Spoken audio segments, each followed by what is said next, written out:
এই অত্যাচারের বিচার কি পাবে এখানকার সাধারণ মানুষরা? তারা চাইছে বিচার। হ্যাঁ, বলুন তো কিভাবে অত্যাচার করেছে? কি করেছে, সব ছিটিয়ে রোড থেকে নিচে ঘরে ঢুকেছে। আমার ছেলেটা বাড়িতে পারেনি, তো হেসে লেগাছে গলায়। তো আমার ছেলে বলছে কি, যা জিনিস করবা করো, কিন্তু আমাদের প্রাণ থেকে বাঁচাও। প্রাণ ভিক্ষা চেয়েছেন আপনারা? হ্যাঁ, প্রাণ ভিক্ষা। দিয়ে মারতে এসেছে?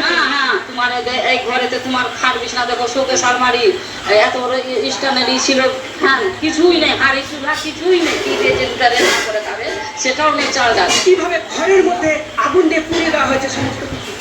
দেখুন, কিচ্ছু নেই, শুধুমাত্র ছাই। প্রশ্ন করছে এখানকার সাধারণ মানুষরা, এটা কি ভারতবর্ষ? এটা কি পশ্চিমবঙ্গ? কিভাবে তাণ্ডব লীলা চালিয়েছে? পুড়িয়ে দিয়েছে। এই বাংলায় মেরে 50,000 টাকা চার ঘনিষ্ঠ না, এই যে দিয়ে পুড়িয়ে দিচ্ছে। আপনার পায়ে মেরেছে। দেখুন কিভাবে বিভৎসভাবে অত্যাচার করা হয়েছে। কি দিয়ে? লাঠি দিয়ে মেরেছিল, দিয়ে তো পালিয়ে গিয়েছিল ওরা। মেরে দেয়। টাকা 50,000 ছিল, গরু 4টা, 2টা ছাগল ছিল, দিয়ে চলে গেছে। বোমা মেরেছিল নাকি? কিভাবে মেরেছে এদেরকে একবার ভাবুন তো। একজন 80 বছরের বৃদ্ধ, তাকেও ছাড় দেওয়া হয়নি। ছোট ছোট দুধের শিশু, তাদেরকে কেউ ছুঁড়ে ফেলে দিয়েছে, কেউ বলছে জ্বালিয়ে দিয়েছে। এবং এই গবাদি পশুগুলো, তাদেরকেও ছাড় দেওয়া হয়নি, তাদেরকেও কোথাও কোথাও পেট্রোল দিয়ে